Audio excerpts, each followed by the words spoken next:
You see, the book of Proverbs isn't about surface-level living. It's not here to offer shortcuts or hacks for success. It's an invitation to something deeper, something stronger. It's about building your life on a foundation that can't be shaken, even when everything around you starts to crumble. The wisdom in Proverbs is timeless because it's rooted in eternal truth. It speaks into every part of your life, your relationships, your decisions, your integrity, your identity, and even your inner thoughts. It doesn't shy away from real issues. Instead, it gently but firmly guides you into alignment with the heart of God. That's why we need this book now more than ever. We live in a world where everyone has an opinion, where truth feels relative, and where distraction is constant. But Proverbs cuts through the noise. It reminds us that wisdom isn't just knowing what's right. It's doing it. It's living in a way that reflects God's goodness, even when no one is watching. And here's something else to consider. Wisdom isn't just for the old or the religious. It's for anyone who's willing to listen. Proverbs 1:20 says that wisdom is calling out in the streets, raising her voice in the public squares. In other words, God's truth isn't hidden in a temple or locked away in a scroll. It's available to everyone, everywhere, every day. All we have to do is tune in. Think about the choices you face, how you speak to people, how you spend your time, how you respond when life doesn't go your way. Proverbs doesn't ignore these things. It leans into them. It teaches us how to live with humility instead of pride, patience instead of impulse, discernment instead of confusion. It teaches us how to handle money, relationships, temptation, anger, and even success. And here's the beautiful paradox. The more we humble ourselves to receive God's wisdom, the more confidence and strength we actually gain. Because wisdom gives you vision. It allows you to see beyond the immediate. It helps you navigate life with purpose, not panic. Maybe you've been walking through a season of uncertainty. Maybe you've made some choices you regret. Or you're trying to find your footing in a world that feels unstable. I get it. We've all been there. But here's what Proverbs would say to you. You don't have to figure this out alone. God hasn't left you to wander in the dark. He's given you a light, His Word. And through Proverbs, He's offering you a path that leads to life. Not a life free from problems, but a life anchored in truth. A life where peace isn't dependent on your circumstances, but on the one who guides your steps. You don't need 100 opinions. You need wisdom. And that starts with the fear of the Lord, an awe-filled reverence that places God at the center of everything. Proverbs 9:10 tells us, "The fear of the Lord is the beginning of wisdom." That doesn't mean living in terror. It means living in trust, trusting that God's ways are higher, better, and worth following. So here's my challenge to you. Don't just watch this video and move on with your day. Let this be the beginning of something deeper. Start opening Proverbs for yourself. Read it slowly. Reflect on it. Pray through it.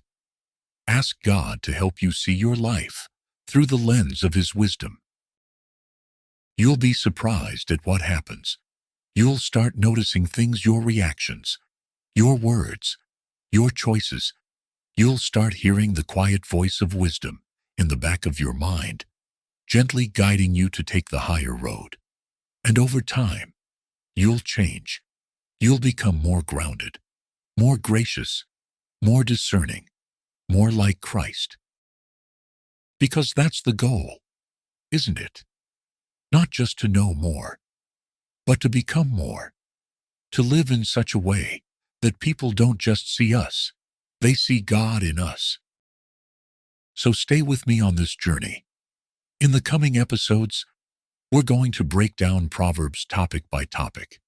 We'll explore themes like integrity, self-control, friendship, humility, generosity, and much more.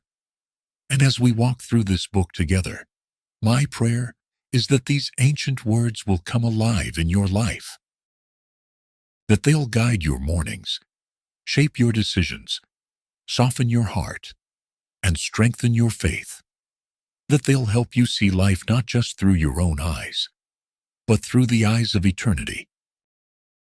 If this message is stirring something in you, don't keep it to yourself. Share it. Invite someone else to walk this journey with you.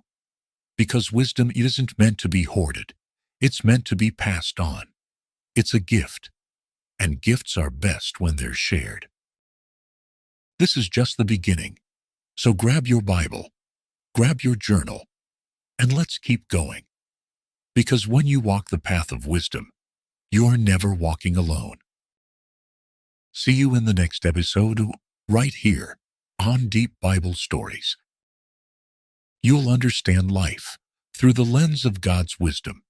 So if you're ready to unlock the full potential of your faith, grab a pen, settle in, and prepare for a journey that will challenge you, inspire you, and, if you let it, change your life.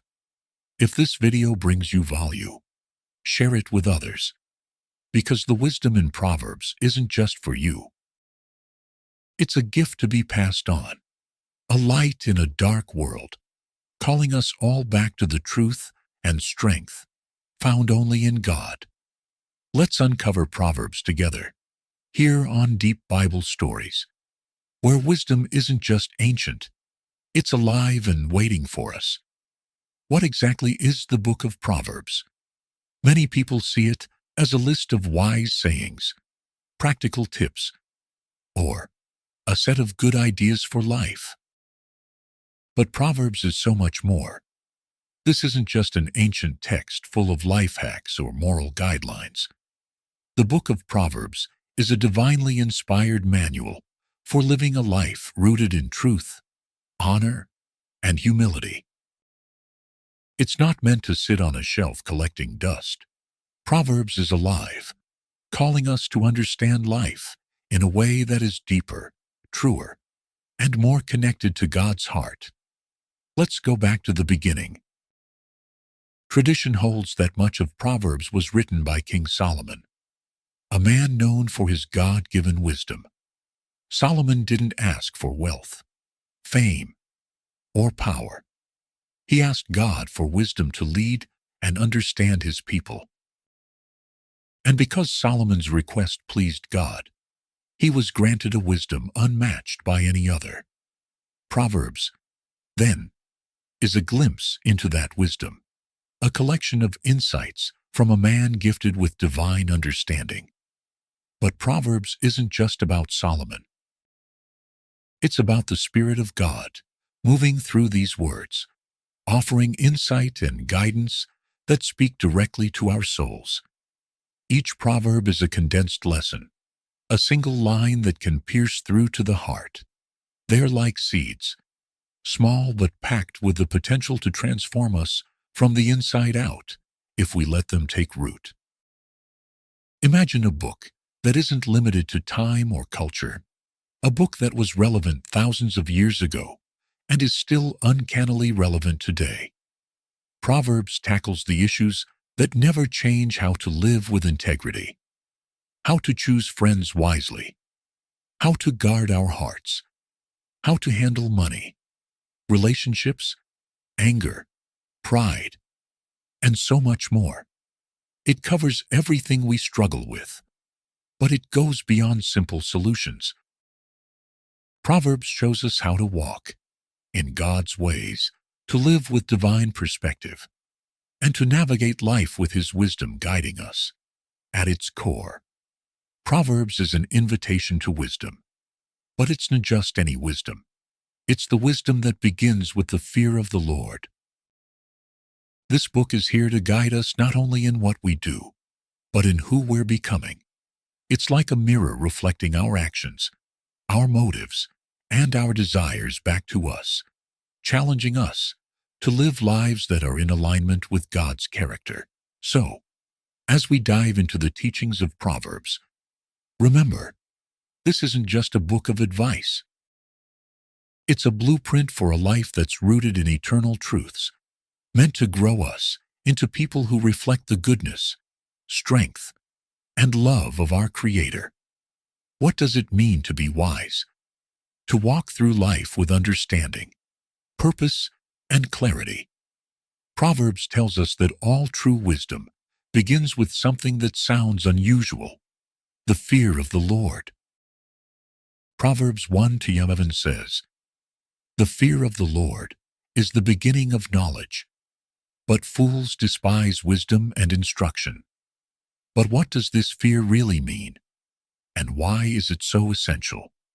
To understand the weight of this phrase, we need to consider the life of the man who wrote it, King Solomon. Solomon wasn't just any ruler. He was the son of David, chosen by God to lead Israel. But he didn't start his reign by amassing power or wealth. Instead, Solomon asked for something that pleased God deeply. He asked for wisdom so he could lead his people well. In Kings 3:10, Solomon prays, "Give your servant a discerning heart, to govern your people, and to distinguish between right and wrong." And God granted Solomon wisdom, unlike anyone before or after him. Solomon was given divine insight that went beyond human understanding. His wisdom became famous, drawing leaders from nations far and wide to seek his counsel. And yet, with all his knowledge, Solomon's writings continually emphasize that true wisdom begins not with intelligence or experience, but with a reverent fear of the Lord. This fear isn't terror. It's an awe that overwhelms the soul. It's the awareness that we stand before a holy, all-powerful Creator who knows the depths of the universe, who sees every hidden motive, and who governs with perfect justice. To fear the Lord is to understand that God is infinitely greater than we can comprehend. And yet, incredibly, He invites us to draw near to Him. The book of Ecclesiastes, another of Solomon's writings, reveals the inner struggles Solomon faced even as he pursued wisdom. Ecclesiastes shows a man who sought pleasure, success, and knowledge, only to conclude that without God, it was all meaningless. Solomon declares in Ecclesiastes 12:13, "Fear God and keep His commandments, for this is the duty of all mankind." He had learned firsthand that wisdom apart from God's truth led to emptiness. But why is this fear of the Lord the foundation of wisdom? Because it sets everything in its rightful place. The fear of the Lord is a recognition that we are not the center of the universe. God is.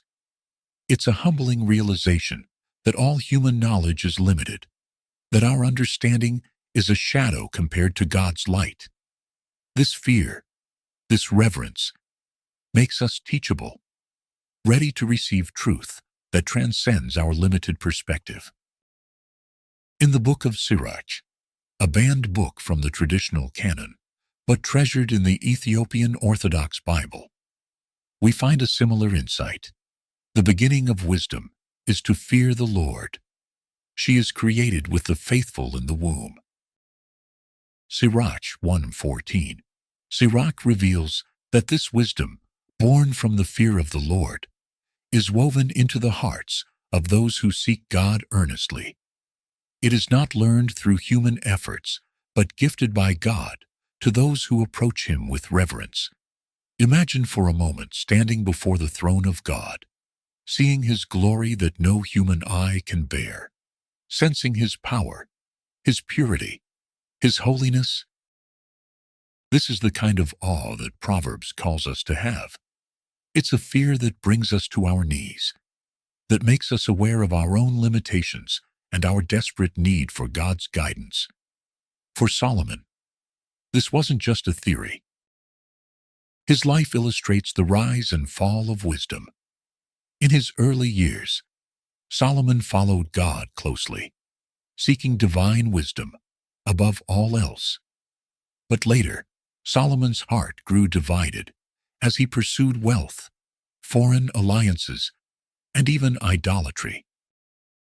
The very man who wrote, "The fear of the Lord is the beginning of wisdom," would stray from that foundation, led astray by pride and distraction. The book of Ecclesiastes captures his later reflections. A man who had it all but realized he had lost his way without God's wisdom anchoring his life. This is why Proverbs starts with the fear of the Lord. It's a warning, a call to remain grounded, to remember that all wisdom, all knowledge, all understanding begins and ends with God. Without the fear of the Lord, even the wisest can lose their way. In today's world, we are taught to believe that wisdom comes from within, that the answers are found in self-discovery, or the latest trend, or a successful career.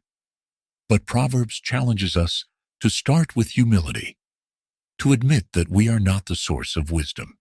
God is only when we acknowledge His authority, His holiness, His sovereignty, do we open ourselves to receive true wisdom. In Proverbs, relationships are never treated as casual or unimportant. Every person we let into our lives, every influence we allow, is like a thread in the fabric of our spiritual journey. These people shape our character, our values, and even our faith. Proverbs speaks to this with an urgency, making it clear that the people we choose to walk with can lead us either toward life or toward destruction. Let's look at Proverbs 13:20, which says, "Walk with the wise and become wise, for a companion of fools suffers harm." Picture Solomon, surrounded by advisors, military leaders, servants, and foreign envoys. As king, he knew the power of influence more than most. He had to discern which people strengthened his reign and which would bring him harm. In those early years, he sought out wise counsel, surrounding himself with people who reinforced his desire to honor God. But over time, Solomon's relationships would change. In his later years, Solomon drifted. He surrounded himself with people who led him to compromise his faith. His numerous alliances, political marriages, and advisors from foreign lands brought influences that lured his heart away from God. This very man, who once valued wisdom above all else, who began with a pure desire to follow God, gradually allowed his relationships to steer him in a direction that ultimately led to spiritual decay. Solomon's life is a profound lesson.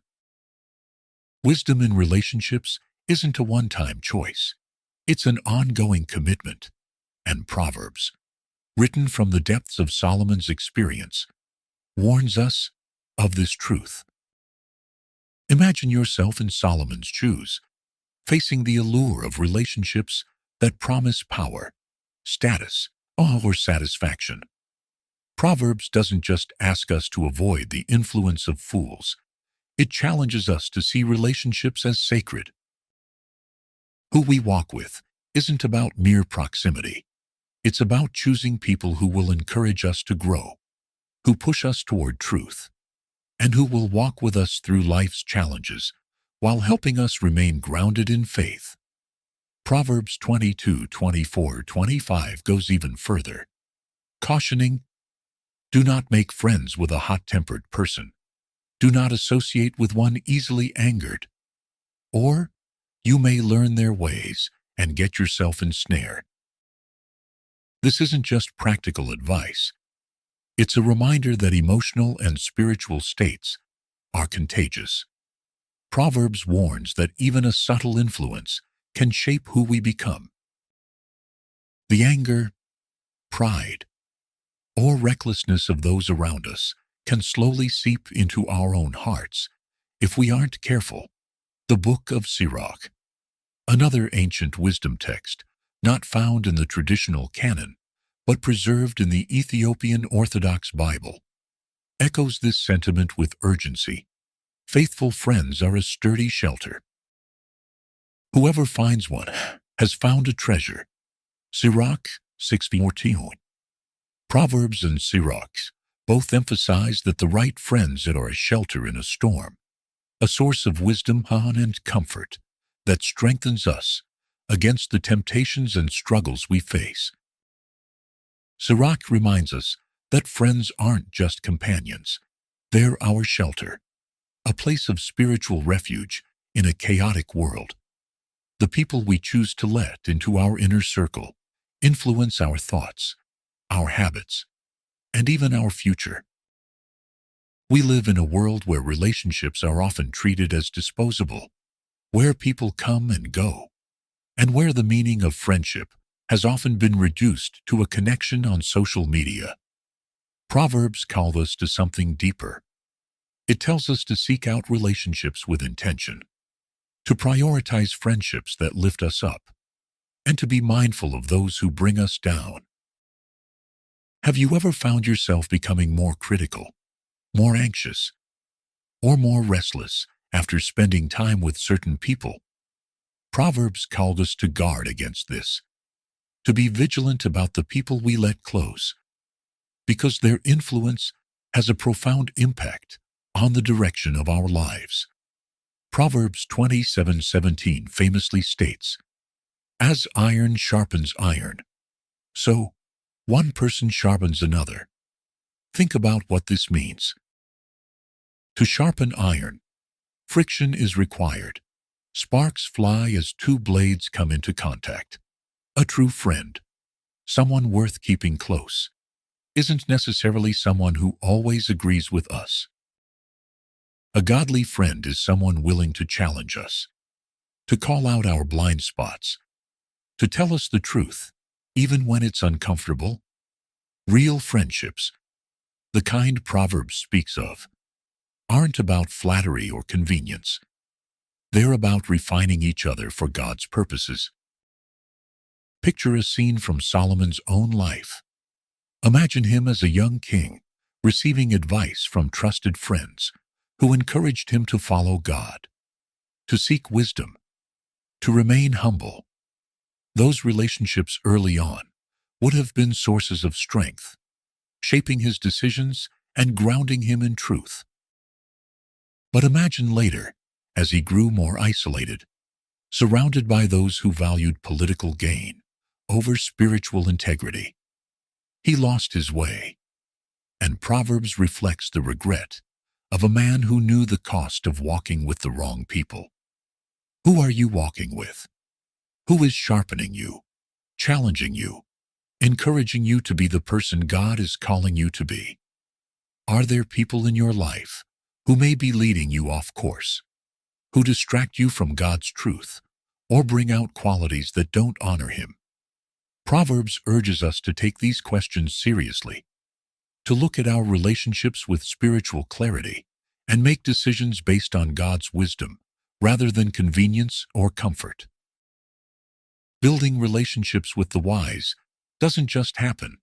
It takes effort, discernment, and sometimes the courage to let go of people who don't have our best interests at heart.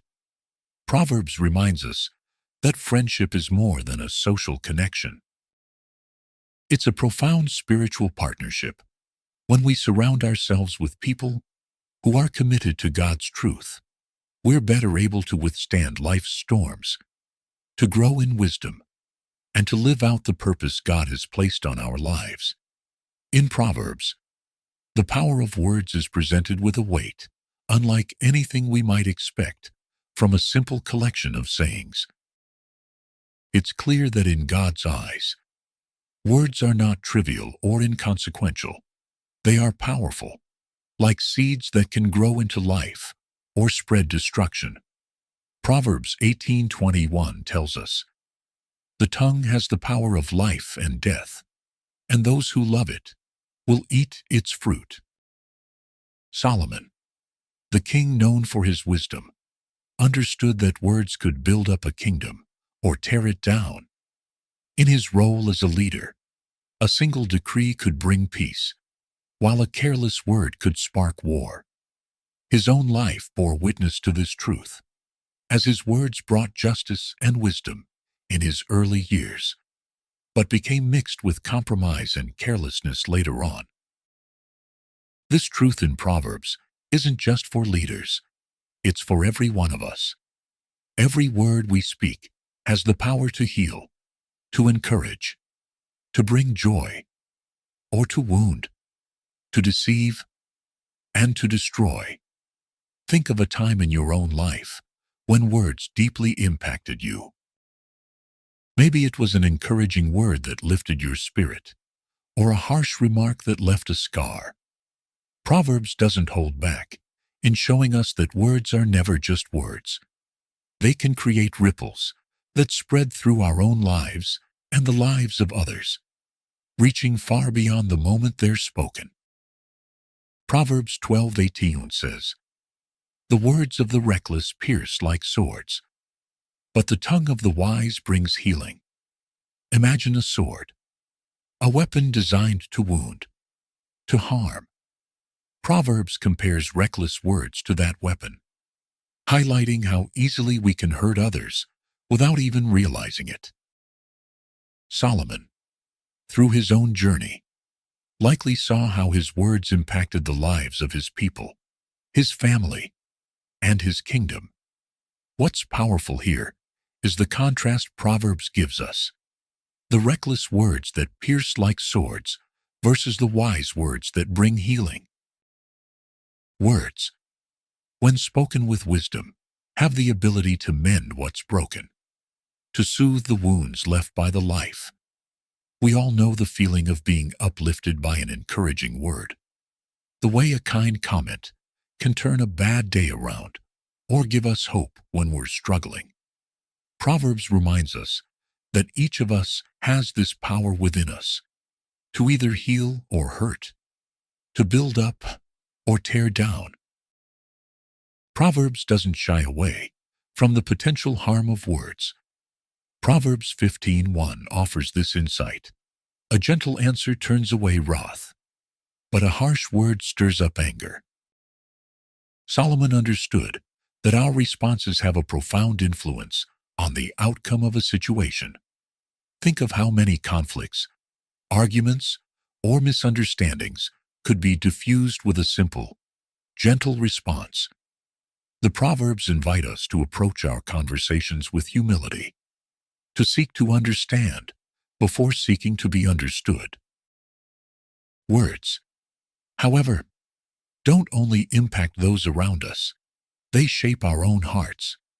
The book of James in the New Testament picks up on this theme in a way that echoes Proverbs, likening the tongue to the rudder of a ship. James 3:4-5 says, "Take ships as an example. Although they are so large and are driven by strong winds, they are steered by a very small rudder wherever the pilot wants to go. Likewise, the tongue is a small part of the body, but it makes great boasts." Like a rudder, our words can steer the direction of our hearts, guiding us either toward God's truth or away from it. Imagine standing before Solomon, asking him, "What is the secret to living in peace?" His answer wouldn't likely be about power or wealth. He would say, "Guard your tongue." For Solomon, the true test of wisdom was often revealed in the way a person spoke, in the gentleness, honesty, and restraint of their words. For him, wisdom wasn't just about what he knew, but how he chose to speak. Here's where Proverbs takes it a step further. Proverbs 16:24 says, Gracious words are a honeycomb, sweet to the soul and healing to the bones. In ancient Israel, honey wasn't just a treat. It was a precious resource, a gift of sweetness in a land where sugar was rare. Honey was both a delight and a healing balm. Proverbs compares wise words to honeycomb, reminding us that words can be both sweet and restorative, bringing healing to the deepest parts of our being. How often do we consider our words as something that could bring healing? Our world often encourages us to speak without restraint, to say what's on our mind without considering the impact. But Proverbs offers a different way. It challenges us to treat each word with intention, to see our speech as a tool for God's purposes. Are you speaking words that bring life? Or do your words often drift toward criticism, anger, or impatience? Proverbs doesn't ask us to be perfect, but it does call us to a higher standard, urging us to make our words a reflection of God's wisdom, love, and patience. Imagine if we approached every conversation with the awareness that our words have the power to build up or break down. How different would our relationships be, our communities, our own hearts? Proverbs invites us to see the gift God has given us in our ability to speak, to use it for good, and to let our words be channels of His love. In the book of Proverbs, work and wealth aren't treated as mere means to an end. Instead, they're seen as opportunities to reflect God's character, to show faithfulness in the smallest details, and to honor Him in how we handle both our efforts and our resources. Proverbs 10:4 states, "Lazy hands make for poverty, but diligent hands bring wealth." This isn't just advice about making a living. It's a call to approach our work with intention, viewing our efforts as part of a bigger picture, a picture that includes our relationship with God and our witness to the world around us. King Solomon, as a ruler with access to unimaginable wealth, understood the delicate balance between prosperity and responsibility. He knew that riches could bless a kingdom when used wisely or bring ruin if sought selfishly. In Proverbs, Solomon's teachings reflect this tension, warning against laziness and greed while promoting diligence and contentment. One vivid illustration Solomon uses to teach about diligence comes from Proverbs 6:6-8. "Go to the ant, you sluggard. Consider its ways and be wise. It has no commander, no overseer or ruler, yet it stores its provisions in summer and gathers its food at harvest." Imagine that. Solomon, one of the wealthiest men in history, pointing to a tiny ant to demonstrate a powerful principle of wisdom. The ant, though small, embodies the virtues of self-discipline, preparation, and foresight. It doesn't work only when watched, nor does it labor for immediate gratification. Instead, the ant diligently stores and gathers, working toward a future need with steady, quiet effort. Proverbs challenges us to consider our own approach to work and finances in the same way. Do we work only for short-term gains, for what will satisfy our desires now? Or are we like the ant, diligent and disciplined, working with integrity even when no one is watching? Solomon understood that work done faithfully, no matter how mundane, reflects a heart that honors God. In Proverbs 22:7, Solomon issues a sober warning: "The rich rule over the poor, and the borrower is slave to the lender." This verse is more than a caution against debt. It's a reminder that money can become a trap if not handled with care. Proverbs doesn't condemn wealth itself, but warns that without wisdom, it can easily lead to bondage. A life built on borrowing and spending beyond one's means can quickly spiral into a form of enslavement, a dependency on the lender rather than on God. In today's culture, debt is often marketed as a way to achieve dreams instantly: a new car, a bigger home, a luxurious vacation, all just a loan away. But Proverbs urges us to view wealth differently. Financial freedom, according to Proverbs, isn't about having everything we want. It's about living within our means, about letting our needs drive our spending rather than our desires. It's about experiencing the peace that comes from being free from the chains of debt, knowing we can be generous without worry. The Book of Sirach, also known as Ecclesiasticus, another ancient wisdom text respected in the Ethiopian Orthodox Bible, mirrors this teaching with a similar warning. Sirach 31:1 says, "Wakefulness over wealth wastes away one's flesh, and anxiety about it drives away sleep." Sirach reinforces Proverbs' message. Chasing wealth without wisdom can drain us, consuming our peace and even our health. Both Proverbs and Sirach emphasize that true prosperity isn't found in endless accumulation, but in contentment, generosity, and a heart free from the bondage of materialism. Proverbs 11:24-25 offers yet another layer to this wisdom, revealing the paradox of generosity. One person gives freely, yet gains even more.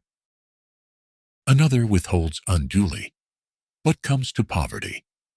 A generous person will prosper. Whoever refreshes others will be refreshed. This may seem counterintuitive in a world that encourages us to hold tightly to what we have. But Proverbs presents giving as a divine principle. Those who give generously are themselves enriched, not necessarily in material wealth, but in joy, peace, and spiritual blessings that far surpass the value of money. Imagine living this way, not clinging to every dollar, but trusting God's provision, being free to give without hesitation, knowing that God's abundance flows through those who are willing to share. This is the wisdom that Proverbs invites us into, a life of freedom, contentment, and faith. And when it comes to hard work, Proverbs 12:11 reinforces the virtue of honest labor. Those who work their land will have abundant food, but those who chase fantasies have no sense. Solomon understood the lure of get-rich-quick schemes, the idea that shortcuts could lead to instant wealth. But Proverbs warns that integrity in work and consistency in effort yield true, lasting reward. Honest labor, whether in our careers, our homes, or our ministries, bears fruit over time, while shortcuts often lead to disappointment or even ruin. Are you working and managing your finances in a way that honors God's wisdom? Are you diligent in your efforts, mindful of debt, and open-handed in generosity? Proverbs call us to evaluate our work and resources not as things we own, but as gifts entrusted to us by God. How we handle these gifts reveals our hearts. Imagine starting each day with the intention to work for God, to handle money with His wisdom, to see each task and each paycheck as part of a larger divine purpose. Proverbs doesn't just want us to work and earn. It wants us to live with purpose, diligence, and peace in every area of our lives. If these teachings resonate with you, take a moment to reflect on how you might align your work and finances with God's principles. And if you know someone who might benefit from this wisdom, share this video with them. Here on Deep Bible Stories, we're on a journey to uncover truths that not only impact our spiritual lives, but shape how we live, work, and give. In Proverbs, integrity isn't just a virtue. It's the bedrock of a life that truly honors God. Proverbs teaches that integrity isn't about perfection, but about consistency, honesty, and alignment with God's ways. It's the commitment to do what's right, not just when it's easy or when others are watching, but in every circumstance. Proverbs 10:9 says, "Whoever walks in integrity walks securely, but he who makes his ways crooked will be found out." Imagine the life of Solomon, a king who was entrusted with both power and wisdom. He knew the temptations that came with wealth and influence, the allure of shortcuts, the appeal of bending truth to gain favor or avoid conflict. Early in his reign, Solomon was celebrated for his wisdom and discernment. He asked God for understanding, not riches or power, and God blessed him abundantly. Yet, as time passed, Solomon's integrity would be tested. He would learn, as we all do, that integrity isn't a one-time choice, but a continual commitment, a daily decision to live by the principles that align us with God's truth. Integrity, in the eyes of Proverbs, is more than honesty or moral uprightness. It's about being whole, undivided. To walk in integrity is to live in alignment with God's character, with no hidden agendas, no double-mindedness. It's the quiet strength of knowing that our actions, words, and thoughts are all guided by a commitment to truth, justice, and compassion. Proverbs 11:3 adds to this by saying, "The integrity of the upright guides them, but the unfaithful are destroyed by their duplicity." In a world where deception, manipulation, and moral compromises are often rewarded, Proverbs calls us to a higher standard. It tells us that integrity acts like a compass, guiding us through the challenges, the temptations, and the uncertainties of life. When we walk in integrity, we're not swayed by the latest trend or temptation. Instead, we're grounded, our path is clear, and our conscience is at peace. The book of Sirach offers a similar perspective, emphasizing the value of integrity and the blessings of a righteous heart. Sirach 4:10 warns, "Do not let your integrity or loyalty be compromised, even if it seems to bring suffering." Like Proverbs, Sirach reminds us that integrity sometimes comes at a cost. Standing firm in truth might not always bring immediate rewards. In fact, it might bring criticism, misunderstanding, or even hardship. But Proverbs assures us that this cost is worth it. Whoever walks in integrity walks securely. There's a security, a peace that comes from knowing we are in alignment with God, that our lives are a reflection of His character, even when the world doesn't understand or agree. Imagine yourself in a difficult situation where the truth is hard to tell, where honesty could cost you something precious, a relationship, a job opportunity, or the approval of those you respect. Proverbs speaks to that moment, urging us to choose the path of integrity over convenience, to trust that God honors those who honor Him, even when it seems costly. Proverbs 27 says, "The righteous who walks in his integrity, blessed are his children after him." This verse touches on something profound, the legacy of integrity. Integrity doesn't just affect our lives.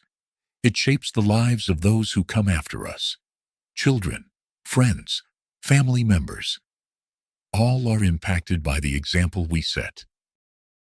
When we walk in integrity, we're creating a legacy that blesses others, a path they can follow with confidence. Imagine the blessing of passing down not just material wealth, but a legacy of character, a reputation for honesty, a name associated with kindness and faithfulness. Proverbs also makes it clear that integrity isn't just a safeguard for ourselves. It's a light that shines in the darkness of a broken world. Proverbs 4:18 beautifully captures this. The path of the righteous is like the morning sun, shining ever brighter till the full light of day. When we live with integrity, our lives are a beacon of hope, a testimony that it is possible to walk uprightly in a world filled with corruption and deceit. People around us see this light. They are drawn to it, inspired by it, and sometimes even changed by it. In today's culture, integrity can feel like a lonely road. We're often pressured to bend the truth, to take shortcuts, to follow the crowd, even when it goes against our convictions. But Proverbs calls us to something greater. It promises that those who walk in integrity walk with a confidence that no worldly approval can offer. They walk with the assurance that their steps are ordered by God, that He sees their faithfulness, and that He rewards those who honor His truth. Let's think for a moment about what it would look like to live with this kind of integrity in every area of our lives. Imagine relationships built on honesty, workplaces where people respect one another's word, communities that value truth over convenience. Integrity is more than a personal virtue. It's a transformative force, one that has the power to reshape our families, our communities, and even our world. Proverbs 28:6 reinforces this by saying, "Better is a poor man who walks in his integrity than a rich man who is crooked in his ways." This verse speaks directly to a timeless temptation, the desire to compromise for the sake of gain, to sacrifice character in pursuit of wealth, success, or status. Proverbs teaches us that true wealth isn't measured by our bank accounts or social status, but by the depth of our character. A life lived in integrity is one of the greatest treasures we can possess, and it's a treasure that doesn't fade or lose its value. Are you walking in integrity? Are there areas in your life where compromise has crept in, where convenience has taken the place of conviction? Proverbs challenges us to examine our hearts, to align every part of our lives with God's truth, and to let His wisdom guide each step. The book of Proverbs often points to a paradox that feels almost countercultural. True greatness is found in humility. Over and over, Proverbs warns that while the world exalts pride and self-confidence, it is humility that brings us closer to God. Proverbs 16:18 famously states, "Pride goes before destruction, a haughty spirit before a fall." This isn't just a moral lesson. It's a spiritual law woven into the fabric of life, warning us that pride isn't just a character flaw. It's a force that leads to downfall. King Solomon, despite all his wisdom, was not immune to the dangers of pride.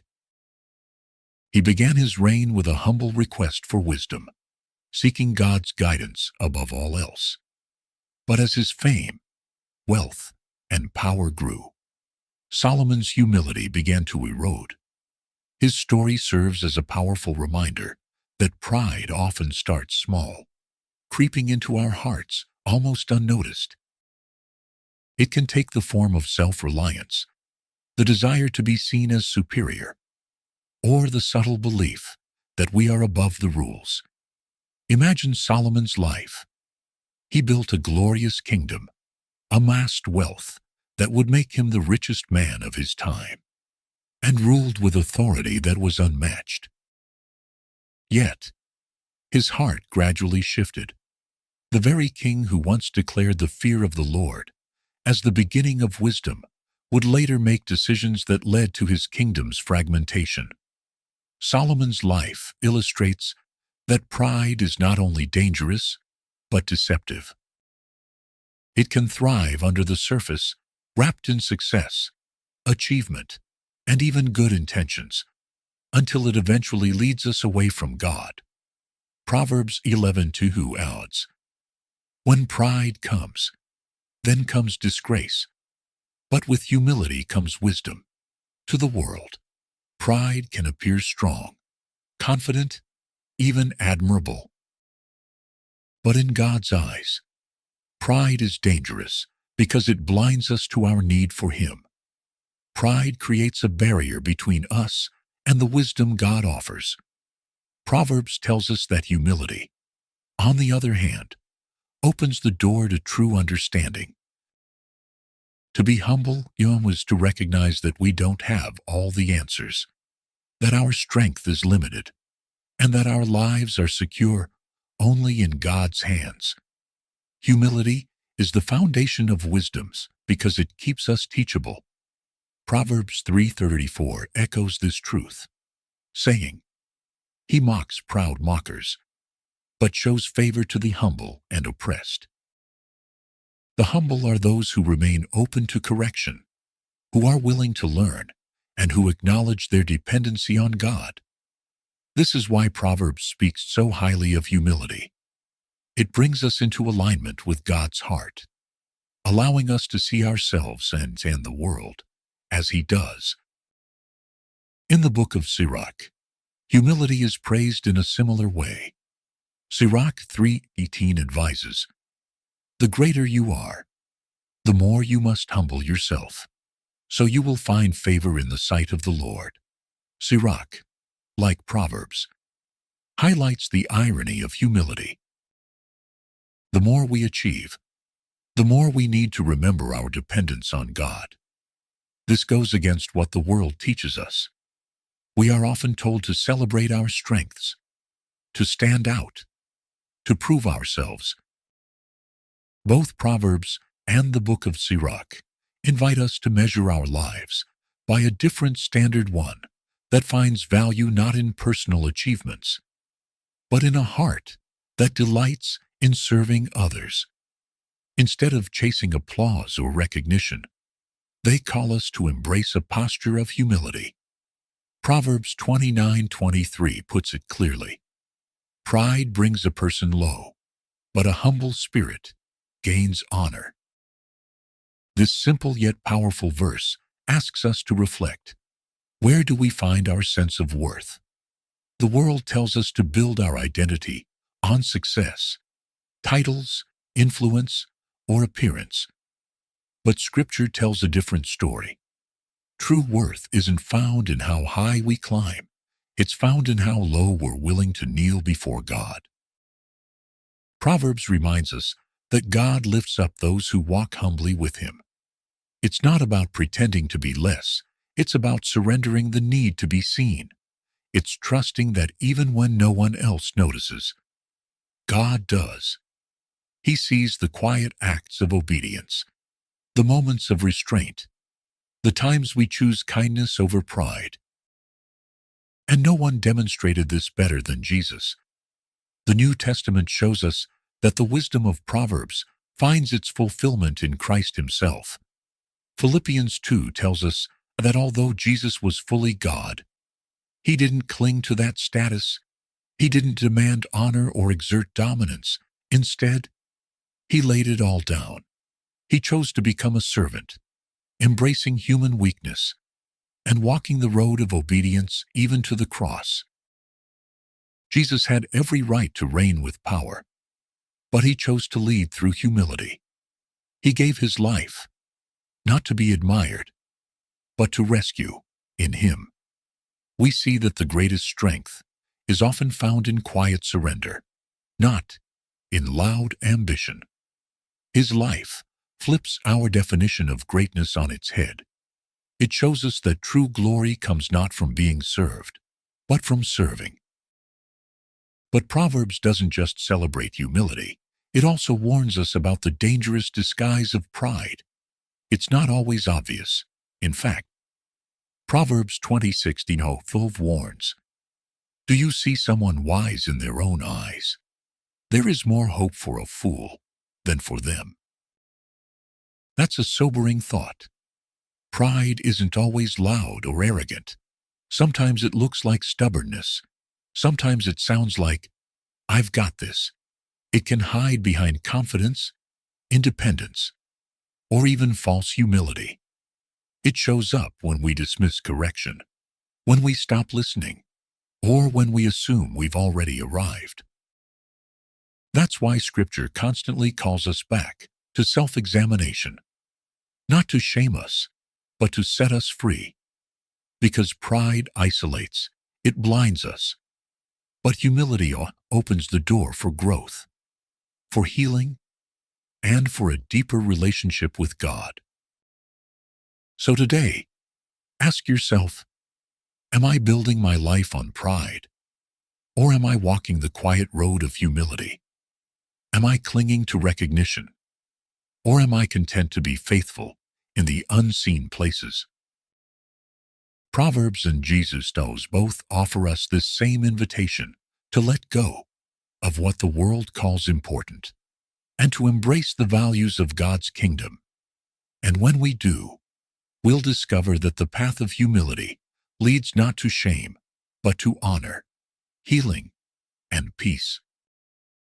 Proverbs reminds us that the one who is wise in their own eyes shuts themselves off from God's wisdom. It's a dangerous place to be because pride blinds us to our own need for growth. Are there areas in your life where pride has crept in? Are you leaning on your own understanding rather than seeking God's wisdom? Proverbs invites us to lay down our self-sufficiency, to admit our need for God, and to walk humbly with Him. When we let go of pride, we're able to experience the fullness of His guidance, His protection, and His love.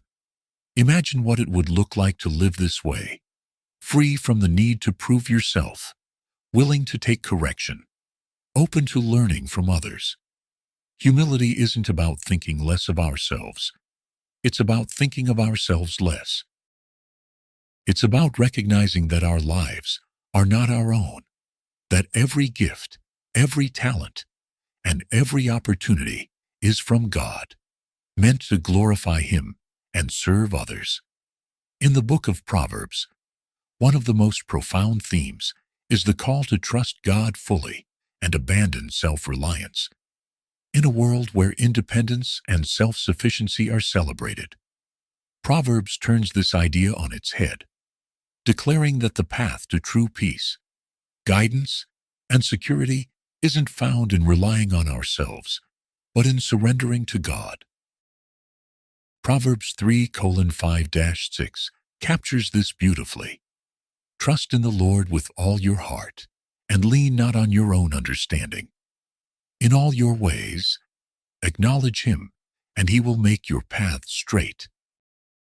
Imagine the weight of those words. Trust in the Lord with all your heart. This isn't a partial trust or something to lean on only in hard times. It's a call to place every fear, every hope, and every decision in God's hands, to trust Him with every fiber of our being. Solomon, with all his wisdom and understanding, knew the limitations of human knowledge. Despite his unparalleled insights, he saw that even the wisest person falls short of understanding the fullness of God's plan. This is why he implores us to trust not in ourselves, but in God, whose wisdom surpasses all. Self-reliance is an enticing path. It offers control, a sense of security, and the promise that we can determine our own destiny. But Proverbs warns that leaning on our own understanding ultimately leads us into troubled waters. Proverbs 28:26 declares, "Those who trust in themselves are fools, but those who walk in wisdom are kept safe." This isn't an insult. It's a stark reminder that our knowledge, as vast as it may seem, is limited. We can't see the full picture or anticipate the consequences of every decision. To rely solely on ourselves is to build our lives on a foundation that can't withstand life's storms. Imagine yourself standing at the edge of a dense forest, trying to find your way through without a map. You might navigate some parts on your own, but eventually you'll reach places where your own sense of direction isn't enough. Proverbs tells us that God is that map, that guide, who knows every twist and turn ahead. When we acknowledge Him, surrendering our plans and our paths, He directs us, not just randomly, but with purpose and precision. Proverbs 16:9 says, "In their hearts, humans plan their course, but the Lord establishes their steps." This verse captures the mystery and beauty of God's guidance. We can make plans, set goals, and work toward them, but it is ultimately God who shapes our journey. Solomon reminds us that while we can dream and plan, there is a divine wisdom that surpasses our own, leading us even when we cannot see the way. But trusting God isn't passive. It requires an active surrender, a choice to lay down our pride and open our hearts to His direction. Proverbs 19:21 echoes this with remarkable clarity. Many are the plans in a person's heart, but it is the Lord's purpose that prevails. This isn't just about letting go of control. It's about embracing God's purpose over our own desires. We might have dreams or ideas that seem right to us, but God's wisdom sees beyond the present moment. He guides us not just toward what we want, but toward what will truly fulfill and transform us. The book of Job, another wisdom text, offers a perspective that resonates with Proverbs' call to trust. In Job 12:13 it says, "To God belong wisdom and power. Counsel and understanding are His." Job's story is one of intense suffering and loss. Yet throughout his journey, he learns to surrender his understanding and place his trust in God's ultimate wisdom. Like Proverbs, Job reveals that trusting God doesn't mean understanding every detail. It means believing that God's wisdom and power are sufficient to carry us through every trial. When we surrender to God, Proverbs tells us we experience a peace that self-reliance can never offer. Proverbs 3:24 says, "When you lie down, you will not be afraid. When you lie down, your sleep will be sweet." This verse isn't just about physical rest. It's about a deep inner peace, a freedom from the anxieties that come from trying to control everything ourselves. Trusting God brings rest to our souls, a sweet peace that soothes even in life's uncertainties. Are you truly trusting God with all your heart? Or are there areas where you're leaning on your own understanding? Proverbs invites us to examine our lives and to bring every decision, every plan under God's wisdom. It's a call to abandon the illusion of control and to embrace a life guided by faith rather than fear. Imagine the freedom that comes from trusting God completely. Think of how many of life's worries would fade if we truly believed that God is directing our steps, that His plans are better than ours, and that He knows what we need even more than we do. Proverbs promises that when we place our trust in Him, He makes our path straight. This doesn't mean our lives will be without challenges, but it means that every challenge, every trial, has purpose and direction. Proverbs 3:7-8 offers a final encouragement on this path of trust. Do not be wise in your own eyes. Fear the Lord and shun evil. This will bring health to your body and nourishment to your bones. Trusting God isn't just a spiritual act. It impacts every part of our lives. When we release the burdens of self-reliance, we experience a lightness, a renewal that strengthens us physically, emotionally, and spiritually. It's a healing that flows from knowing we are in the hands of a God who loves us deeply and who works all things together for our good. The book of Proverbs doesn't shy away from the complexities of human emotion. Anger, in particular, is addressed repeatedly as both a powerful force and a potential stumbling block on the path to wisdom. Proverbs 16:32 says, "Better a patient person than a warrior, one with self-control, than one who takes a city." Imagine that. Solomon, the great king, valued that could control their anger and emotions over a mighty warrior. Why? Because conquering one's own heart is far more difficult, and, in the eyes of God, far more honorable than conquering anything in the external world. Anger is a natural human response, often sparked by frustration, betrayal, or injustice. But Proverbs reminds us that, left unchecked, anger can lead to impulsive actions, harsh words, and broken relationships. Proverbs 29:11 warns, "Fools give full vent to their rage, but the wise bring calm in the end." This verse shows the distinction between wisdom and folly. A wise person doesn't let anger control them. They control it. While the world may see venting anger as a show of strength or a way to assert one's dominance, Proverbs sees it as foolishness, a sign that one is ruled by emotion rather than by wisdom. Consider Solomon's perspective as a leader who would have dealt with conflicts, betrayals, and challenges constantly. He knew the cost of letting anger take control. For a king, anger could lead to impulsive decisions that might harm not only individuals, but entire nations. For us, anger might not impact a kingdom, but it has the power to affect our families, our friendships, and our own spiritual health.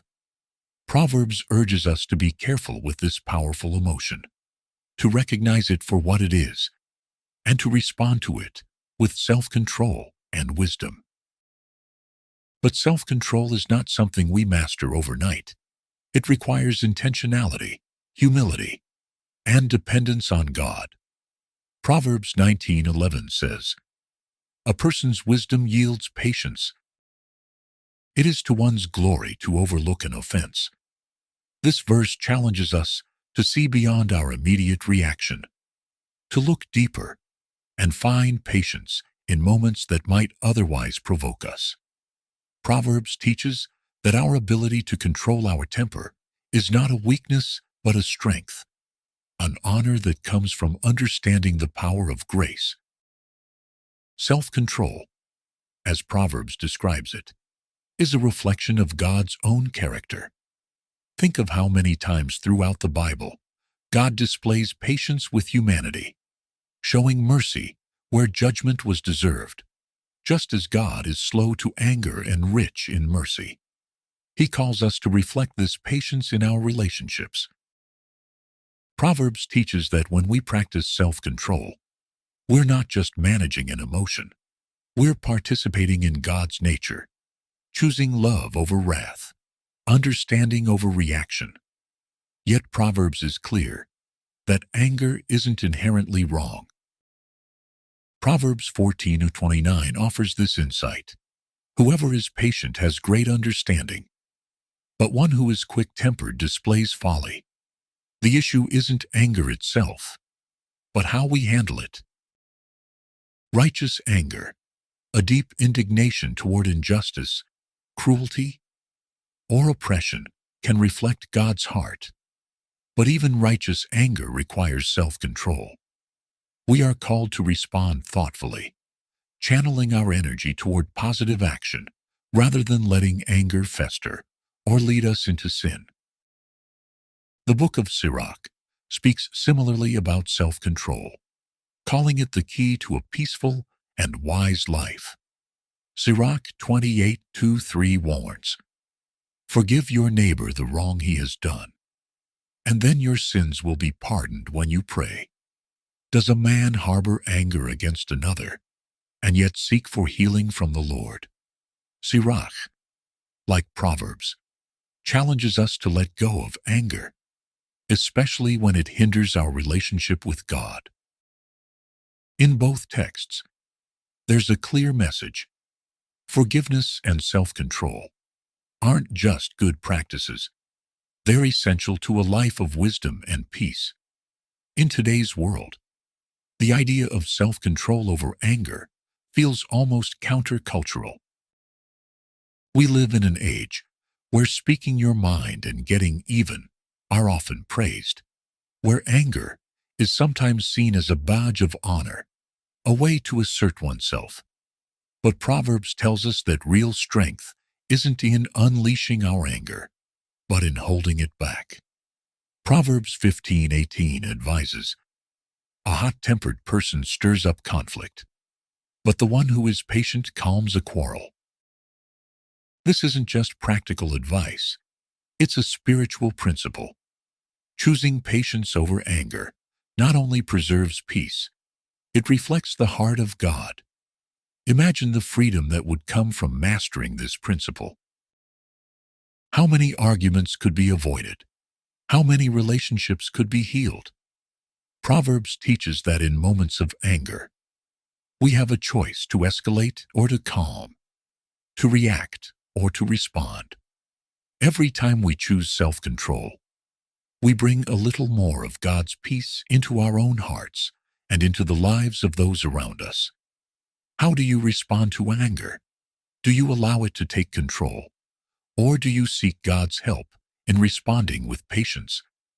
Proverbs invites us to examine our hearts, to recognize where anger has taken root, and to bring it under God's guidance. Anger doesn't have to lead to destruction. It can lead us closer to God if we are willing to surrender it to Him. One of the most powerful verses on self-control comes from Proverbs 25:28. Like a city whose walls are broken through is a person who lacks self-control. In ancient times, a city without walls was vulnerable, exposed to attacks, and unable to defend itself. Proverbs uses this image to show that a lack of self-control leaves us equally defenseless. Without self-control, our emotions, especially anger, can lead us into actions and words we later regret, leaving us spiritually exposed and vulnerable. Proverbs encourages us to build up the walls of self-control around our hearts, to be vigilant and intentional, protecting our spirit from the destruction that unchecked anger can bring. When we exercise self-control, we're not denying our emotions. We're directing them, using them in ways that align with God's purpose. Imagine how different life could look if we embraced Proverbs' wisdom on anger and self-control. Picture a world where patience and understanding are stronger than retaliation, where grace is extended before judgment, and where people seek God's peace rather than venting every frustration. This is the life Proverbs calls us to, a life where we reflect God's character in every reaction, every conversation, and every relationship. In the book of Proverbs, discipline isn't viewed as punishment or mere restriction. It's a pathway to growth, wisdom, and ultimately to a life that honors God. Discipline is described as a treasure that shapes our character, sharpens our focus, and refines our hearts. Proverbs 12:1 sets the tone by stating, "Whoever loves discipline loves knowledge, but whoever hates correction is stupid." This is a stark reminder that wisdom and discipline go hand in hand. In God's eyes, discipline isn't harsh or limiting. It's a gift, a way of aligning our lives with His purpose. Solomon, with all his insight, knew that a life without discipline is a life that drifts. Proverbs 25:28 says, "Like a city whose walls are broken through is a person who lacks self-control. Imagine a city with no walls, exposed to every threat, every danger. Proverbs uses this powerful image to convey that without discipline, we leave ourselves vulnerable, not just to external challenges, but to the impulses, desires, and distractions that can pull us away from God's path. Discipline, like walls around a city, protects us, giving structure and security to our lives. Proverbs teaches that discipline isn't just for times of correction. It's a lifestyle, a commitment to live purposefully.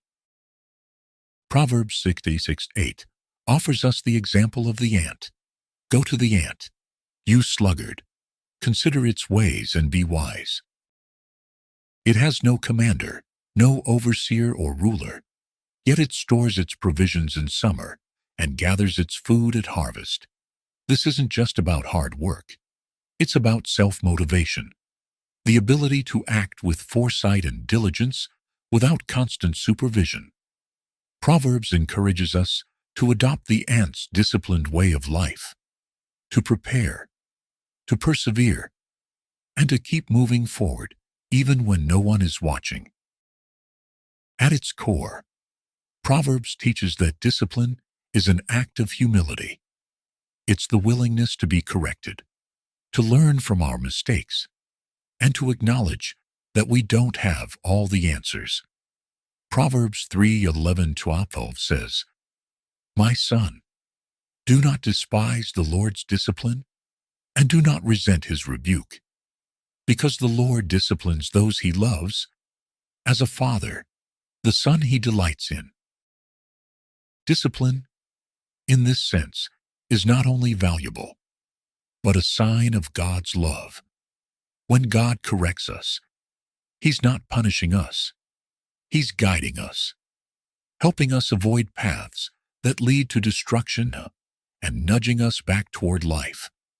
This concept of loving correction and discipline can feel foreign in a world that values independence and freedom from accountability. But Proverbs challenges this view, showing us that discipline isn't about control, it's about freedom.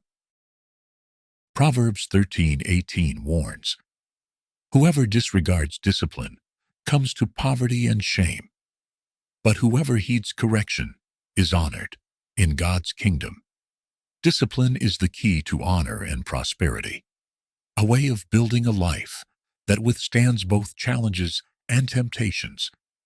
The person who embraces discipline isn't restricted. They're empowered to live with intention, focus, and resilience. The book of Sirach also speaks to the value of discipline, particularly in character development. Sirach 18:14-15 says, God's mercy is shown to those who accept discipline and who are eager to obey his judgments. Just like Proverbs, Sirach emphasizes that God's correction is a gift. Accepting discipline is a way of embracing God's mercy, acknowledging that he knows what's best for us, even when it's uncomfortable or challenging. Proverbs also reminds us that discipline isn't just about what we avoid, but what we pursue.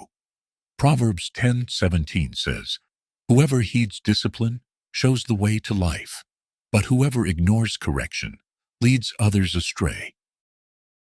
When we live disciplined lives, we're setting an example, a light for others to follow. Think about the impact of a disciplined life in your family, workplace, or community. Discipline isn't just personal, it's communal. By embracing it, we're creating a ripple effect, inspiring those around us to seek God's wisdom, to value correction, and to pursue integrity. In our culture, discipline is often associated with self-denial or hardship. But Proverbs offers a different perspective. Discipline is a way to joy, a path that leads to rewards. Proverbs 15:32-33 declares, Those who disregard discipline despise themselves, But the one who heeds correction gains understanding. Wisdom's instruction is to fear the Lord, and humility comes before honor. Discipline leads us to wisdom and honor, aligning us with God's purposes and bringing blessings into our lives. It's not about restriction. It's about shaping our lives according to God's design so that we can experience true fulfillment. Imagine a life where every decision is guided by God's wisdom, where every choice reflects His truth. Proverbs teaches that discipline helps us achieve this life, not by controlling every detail, but by giving us the tools to choose wisely. Through discipline, we learn patience, self-control, and resilience, qualities that are invaluable in our walk with God. Discipline allows us to grow spiritually, transforming us from the inside out. How do you view discipline? Is it something you avoid, something you see as a burden, or can you see it as a gift from God, a way to grow closer to Him? Proverbs invites us to reframe our understanding of discipline, to see it as a pathway to wisdom, honor, and ultimately to a deeper relationship with our Creator. The book of Proverbs speaks powerfully about the family as a foundational unit, a place where love, wisdom, and character are cultivated and passed down from one generation to the next. Proverbs is filled with advice, not only for parents, but for children, urging both to honor each other and to embrace the wisdom of God within their homes. In Proverbs, parenting is seen as one of the highest callings, a sacred duty to guide and shape young lives according to God's principles. One of the most well-known verses in Proverbs is Proverbs 22:6, which says, "Train up a child in the way he should go, and when he's old, he will not depart from it." This isn't just a proverb, it's a promise. Proverbs acknowledges that the foundation we build in our children's lives will shape their paths, influencing the choices they make long after they leave our homes. But what does it mean to train up a child? It's more than just teaching right from wrong. It's about guiding children to know God personally, instilling a deep love and respect for His Word, and modeling a life that seeks His wisdom daily. Imagine Solomon, the author of many Proverbs, passing down this wisdom to his own children, sharing the insights he learned through both success and failure. He knew that wisdom doesn't come from mere instruction, but from example. Proverbs reminds us that as parents, our lives speak as loudly as our words. Children learn not only from what we say, but from what we do, from the way we handle conflict, treat others, and live out our faith. Proverbs emphasizes that discipline is a vital part of parenting. Proverbs 13:24 tells us, "Whoever spares the rod hates their children, but the one who loves their children is careful to discipline them." In the context of Proverbs, the rod represents guidance and correction, not punishment for punishment's sake. The goal is to lead children away from harmful behaviors and toward righteousness. Discipline in Proverbs is a form of love, a way to teach children the difference between wisdom and folly, right and wrong. It's a tool to help them grow in character and to protect them from paths that lead to destruction. Yet, discipline in Proverbs is always balanced with love and patience. Proverbs 15:1 teaches, "A gentle answer turns away wrath, but a harsh word stirs up anger." Parenting is a call to embody both firmness and gentleness, to correct with compassion and to teach with patience. Proverbs urges parents to avoid harshness, knowing that anger or criticism can wound a child's spirit. Instead, parents are encouraged to model patience and understanding, to create an environment where children feel secure in both love and guidance. The Book of Sirach offers a similar view, highlighting the responsibility parents have in shaping their children's lives. Sirach 31:2 says, "Whoever loves their son will discipline him often, so that he may rejoice in him in the end." This echoes Proverbs' teaching, emphasizing that discipline is an act of love, not control. Just as Proverbs warns against harshness, Sirach reminds us that true discipline is rooted in love and directed toward a child's future joy and fulfillment. Both texts remind us that parenting is a balance of instruction and encouragement, correction and affirmation. In Proverbs, children are called to honor their parents, recognizing the wisdom and experience they offer. Proverbs 1:8-9 says, "Listen, my son, to your father's instruction, and do not forsake your mother's teaching. They are a garland to grace your head, and a chain to adorn your neck." Here Proverbs speaks to the beauty of a parent's guidance, portraying it as a crown, a blessing, and a source of honor. When children respect and embrace the wisdom of their parents, they carry a legacy of strength and character that blesses them throughout life. But Proverbs also places a great responsibility on parents to be worthy of that honor.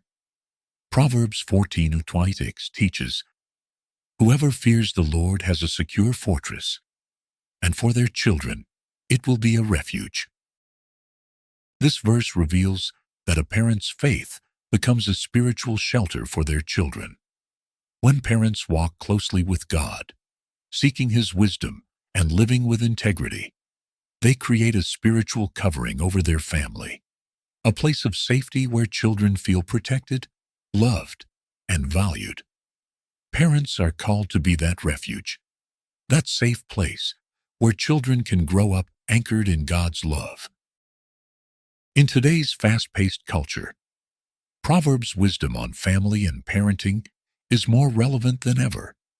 We live in a world where values and beliefs are often challenged, where children are exposed to conflicting messages from every direction. Proverbs urges us to create homes that are grounded in God's truth, where His word is the foundation and His wisdom guides every decision. It calls parents to prioritize teaching God's ways, even when the world tells us other things are more important. Let's pause and reflect. Are we creating a home where God's wisdom is cherished and taught? Are we modeling patience, integrity, and love in a way that honors God? Proverbs invites us to see our families as the first place where faith is lived out, a place where God's truth is not only taught, but embodied.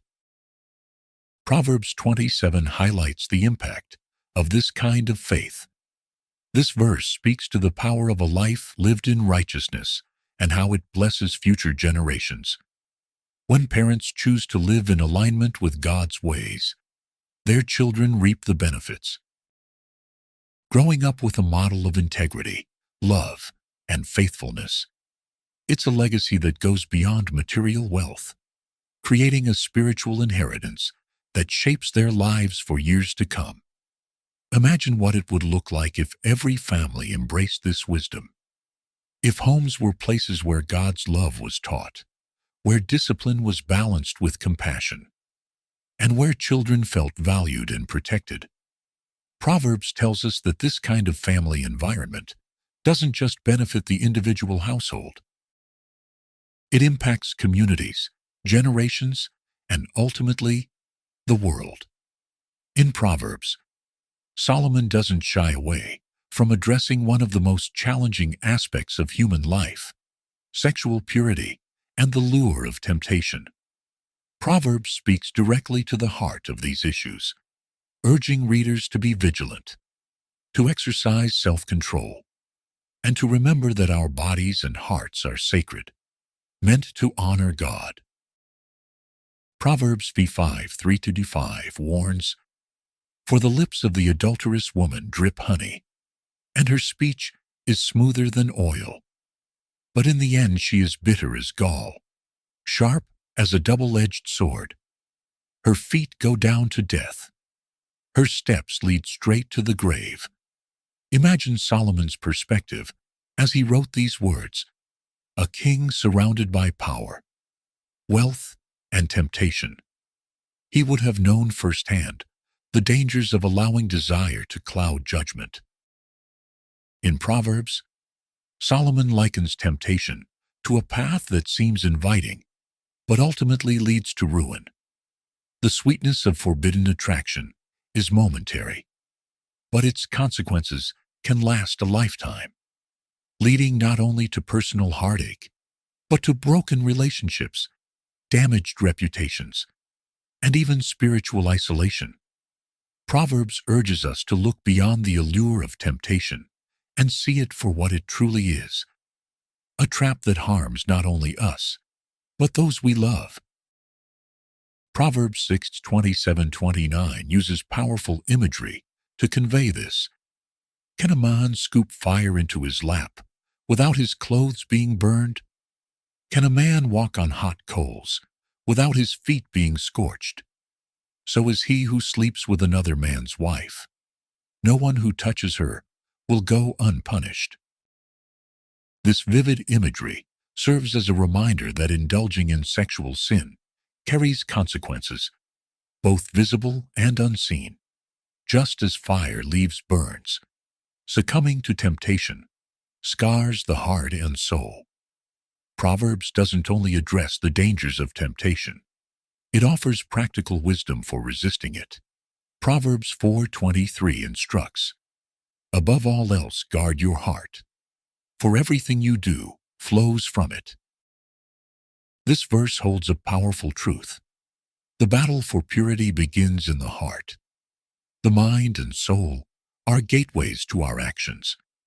And Proverbs teaches that by guarding what we allow into our hearts, our thoughts, desires, and intentions, we can avoid falling into the snares of temptation. Proverbs call us to a vigilant life, one where we actively protect our hearts from influences that lead us away from God's will.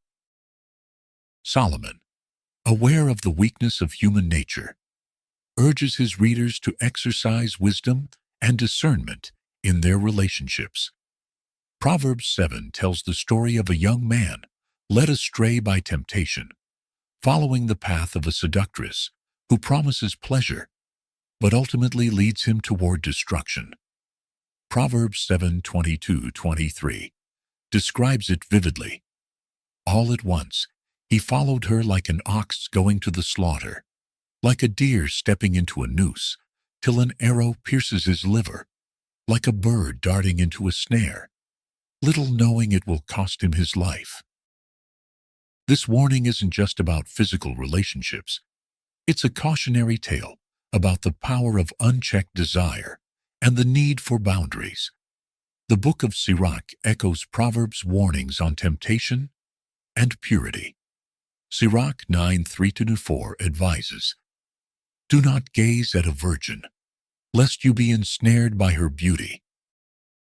Do not give your soul to prostitutes, lest you destroy your inheritance." Both Sirach and Proverbs address the need to guard our senses, to avoid situations that would lead us down a path of compromise. In Sirach, as in Proverbs, wisdom is about setting boundaries, not out of restriction, but out of protection, a way of preserving our integrity and honoring God. In today's culture, the teachings of Proverbs on sexual purity and temptation are more relevant than ever. We live in an age where boundaries are often disregarded, where purity is seen as old-fashioned, and where temptation is present at every turn, from social media to entertainment. Proverbs calls us to live differently, to value purity, and to seek God's wisdom in a world that often glorifies the opposite.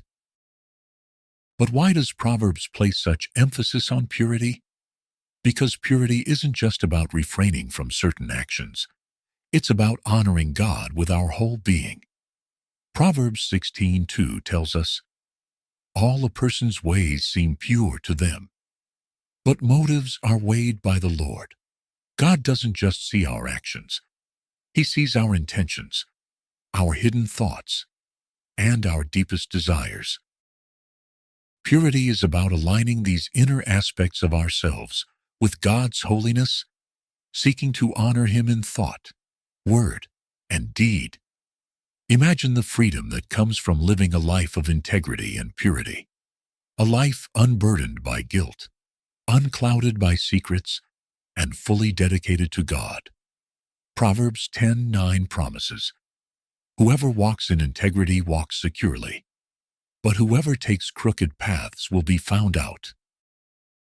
This verse assures us that a life lived in purity and integrity brings peace and security. It's a life that doesn't have to hide, that doesn't live in fear of being found out, but that rests in the assurance of God's approval. Proverbs 5:19 also offers a positive vision of love and commitment, encouraging us to honor and cherish our marriages. May your fountain be blessed, and may you rejoice in the wife of your youth. May you ever be intoxicated with her love. Proverbs teaches that God's design for love and intimacy is beautiful when experienced within the boundaries He has set. Rather than seeing purity as a restriction, Proverbs celebrates it as a way to experience deeper joy, trust, and connection within the bonds of marriage. How are you guarding your heart against temptation? Are you actively seeking God's wisdom in your relationships and decisions? Or are there areas where compromise has crept in? Proverbs invites us to examine our hearts, to recognize where we need to set boundaries, and to seek purity as a path to deeper connection with God. In the book of Proverbs, the consequences of sin are painted in stark, unforgettable imagery. Sin isn't merely a mistake or a poor decision. It's a path that leads to darkness, suffering, and ultimately, destruction. Proverbs warns us that when we choose to walk in sin, we're not just making life difficult for ourselves. We're stepping into a dangerous spiritual reality that distances us from God's protection, peace, and guidance. Proverbs 5:22-23 captures this with powerful words. "The evil deeds of the wicked ensnare them. The cords of their sins hold them fast. For lack of discipline they will die, led astray by their own great folly." Here, Proverbs uses the imagery of sin as a snare, a trap that entangles those who fall into it, holding them tightly and leading them to spiritual and even physical ruin. This verse serves as a solemn reminder that sin doesn't just happen to us. Rather, it's a result of choices, often small ones, that pull us further away from God and lead us into bondage. Consider the world we live in today. Society often downplays the seriousness of sin, treating it as a trivial mistake or something that's easy to brush off. But Proverbs teaches us that sin has a lasting impact. Proverbs 10:16 says, "The wages of the righteous bring them life, but the income of the wicked brings them punishment." This verse reflects a spiritual truth that reverberates throughout the Bible.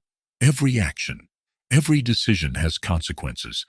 For the righteous, a life lived in alignment with God's will leads to peace and fulfillment. For those who choose sin, the consequences are emptiness, suffering, and judgment. One of the most poignant passages in Proverbs comes from Proverbs 129:31, which speaks of those who ignore wisdom.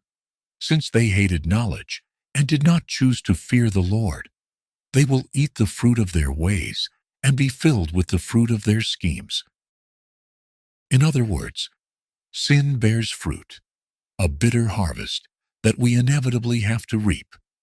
This image reminds us that sin is not without cost. When we choose our own way over God's, we are planting seeds that will grow into a harvest of regret, pain, and loss. Proverbs doesn't just warn about the general effects of sin. It also dives into specific actions and their consequences. Proverbs 60:27-28 speaks directly to those who fall into lust and sexual sin. Can a man scoop fire into his lap without his clothes being burned? Can a man walk on hot coals without his feet being scorched? The answer is clear. No one can escape the consequences of sin. Just as fire burns and coals scorch, so sin leaves its mark. This warning isn't meant to shame us, but to open our eyes to the reality that God's commandments are there to protect us, not to restrict us. The book of Sirach also speaks powerfully about sin's consequences, echoing Proverbs' warnings. Sirach 21:2 says, "Flee from sin as from a snake, for if you approach sin, it will bite you. Its teeth are lion's teeth, and can destroy human lives." Like Proverbs, Sirach doesn't sugarcoat the truth. Sin has a vicious bite, and approaching it carelessly will lead to destruction. Both texts remind us that sin is not something to be flirted with or taken lightly. It's a force that, when unchecked, seeks to devour and destroy. Yet Proverbs doesn't leave us without hope. It teaches us that while sin has consequences, redemption is always within reach for those who turn to God. Proverbs 20:13 offers a promise of hope and forgiveness. Whoever conceals their sins does not prosper, but the one who confesses and renounces them finds mercy. This verse shows that while sin entraps us, confession and repentance free us. God is merciful, willing to forgive those who acknowledge their wrongs and seek His grace. Proverbs urges us to be honest about our sins, to confess and turn away from them, knowing that in God's mercy there is freedom. Imagine the relief and peace that come from confessing, from laying down the weight of hidden sins. Proverbs 14:12 warns, "There is a way that appears to be right, but in the end, it leads to death." This isn't just a warning about moral failure. It's an invitation to examine the paths we're walking. Are we following our own understanding, or are we seeking God's wisdom to guide us? Proverbs teaches that without God's wisdom, we may think we're on the right path, but it leads to spiritual death. Proverbs calls us to a life of integrity, one that resists sin and its consequences by seeking God's truth. Proverbs 16:6 says, "Through love and faithfulness, sin is atoned for. Through the fear of the Lord, evil is avoided." This verse provides a solution. Living in awe of God and embracing His love shields us from the pull of sin. When we live with reverence for God, honoring Him in all we do, we're empowered to avoid evil and walk in His ways. Are there areas in your life where you've been ignoring the consequences of sin? Are there paths you're walking that may feel right, but you know deep down they're leading you away from God? Proverbs invites us to face these questions honestly, to acknowledge where we may have strayed, and to return to God's mercy. Proverbs reminds us that sin has consequences, but it also teaches us that God's grace is greater than any mistake. Imagine the freedom that comes from walking in alignment with God's wisdom, from choosing the path that leads to life rather than destruction. Proverbs 11:19 promises, "Truly the righteous attain life, But whoever pursues evil finds death. This isn't just about physical life or death. It's about the state of our souls, our hearts, and our relationship with God. In Proverbs, the consequences of sin are serious and unavoidable, but they are not outside of God's control. God's sovereignty means that nothing, no sin, no mistake, no rebellion is beyond His reach.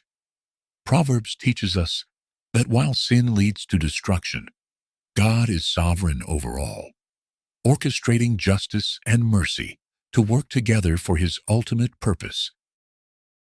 Proverbs 16:4 affirms this powerfully. The Lord works out everything to its proper end, even the wicked for a day of disaster. Here we see a profound truth. God's hand is in everything. Even when we rebel, He's able to turn it all to fulfill His plan.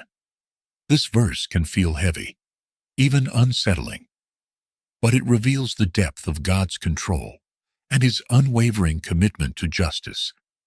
God's sovereignty means that sin will not go unchecked. The consequences of our actions unfold within His design, guiding us back to Him or demonstrating the seriousness of living outside His will. Proverbs assures us that no matter how chaotic or broken life appears, God's justice remains, and His purposes are never thwarted by human failure. In Proverbs 3:33-34, we are reminded that the Lord's curse is on the house of the wicked, but He blesses the home of the righteous. He mocks proud mockers, but shows favor to the humble and oppressed. This paints a picture of God's justice and mercy in action. While sin brings a curse upon those who reject God's ways, humility invites His grace and favor. God's sovereignty ensures that sin's consequences aren't arbitrary or meaningless. They serve a purpose, drawing us toward repentance and showing the contrast between a life aligned with God and a life against Him. One of the most striking aspects of Proverbs' approach to God's sovereignty is its focus on the heart. Proverbs 21:1 says, "In the Lord's hand, the king's heart is a stream of water that He channels toward all who please Him. Even the hearts of kings, rulers, and leaders are under God's control."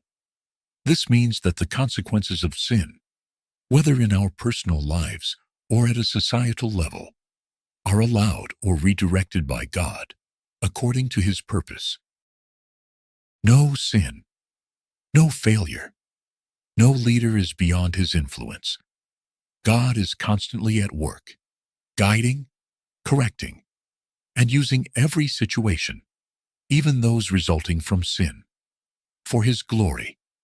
Imagine the comfort and reverence that comes from knowing that nothing, not even the consequences of our worst decisions, can derail God's plan. Proverbs 19:21 reminds us, "Many are the plans in a person's heart, but it is the Lord's purpose that prevails." This doesn't diminish our responsibility or the impact of sin's consequences, but it reveals God's unshakable sovereignty. Though we may face setbacks, heartbreaks, or consequences from sinful choices, God is always in control, weaving everything into His divine tapestry. In the book of Job, another profound wisdom text, we see a similar theme of God's sovereignty over all things. Job suffers immense loss, yet he acknowledges that even in his suffering, God's sovereignty and purpose remain. Job 42:2 declares, "I know that you can do all things. No purpose of yours can be thwarted." Proverbs echoes this, showing us that the consequences of sin, and even the trials we face, are never outside of God's sovereign reach. But Proverbs doesn't only focus on God's justice. It balances this with the theme of mercy. Proverbs 28:13 assures us, Whoever conceals their sin doesn't prosper, but the one who confesses and renounces them finds mercy. God, in His sovereignty, offers a way back for the sinner. He doesn't leave us to suffer the consequences alone. His mercy is available to those who turn back to Him, acknowledging their need for His grace. This mercy doesn't erase the natural consequences of sin, but it redeems them, bringing healing, forgiveness, and restoration to the one who repents. Think about what it means to know that God, in His sovereign power, is also abundantly merciful. Proverbs 3:11-12 tells us, "My son, do not despise the Lord's discipline, and do not resent His rebuke, because the Lord disciplines those He loves. As a father, the son He delights in." God's discipline, even when it involves the painful consequences of sin, is motivated by love. He corrects and guides us not to punish, but to restore, leading us back to a path that aligns with His will. In His sovereignty, He uses every consequence, every hardship, to refine us, teach us, and deepen our relationship with Him. This is the paradox of Proverbs' teaching on sin and God's sovereignty. While sin brings consequences, God uses even those consequences for our good. He's a God who transforms ashes into beauty, who brings life from death. Proverbs 16:9 captures this beautifully. In their hearts, humans plan their course, but the Lord establishes their steps. Even when we stray, God establishes a way back. He is the God of second chances, of redemption, and of restoration. Have you ever looked back and felt the weight of a decision you wish you could change? Have certain choices led you down roads of pain, leaving you wondering if anything good could ever come from them? If so, you're not alone. But here's the hope. The book of Proverbs doesn't leave us in regret. It points us toward redemption.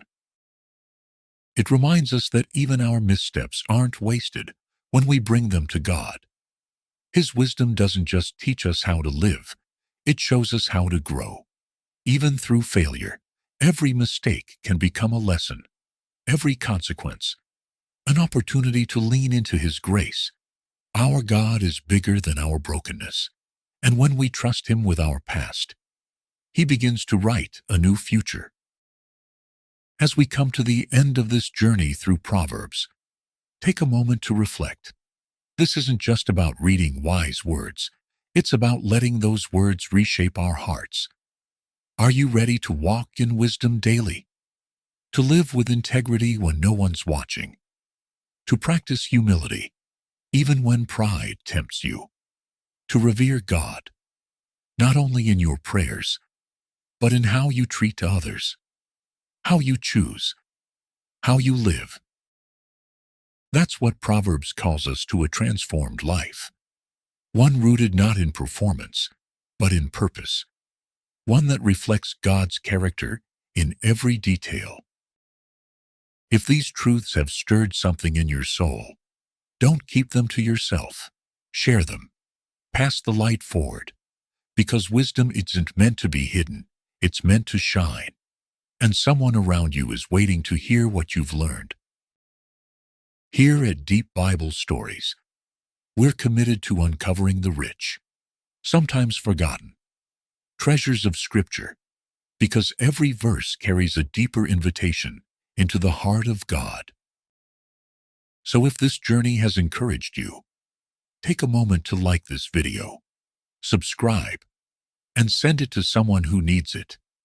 Proverbs teaches us that wisdom multiplies when it's shared, and together, we can be part of spreading God's truth in a world longing for meaning. Let His wisdom lead you.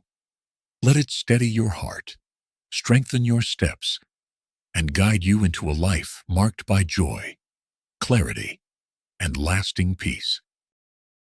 Thanks for walking with us, and may the God of all wisdom bless you abundantly, today and always.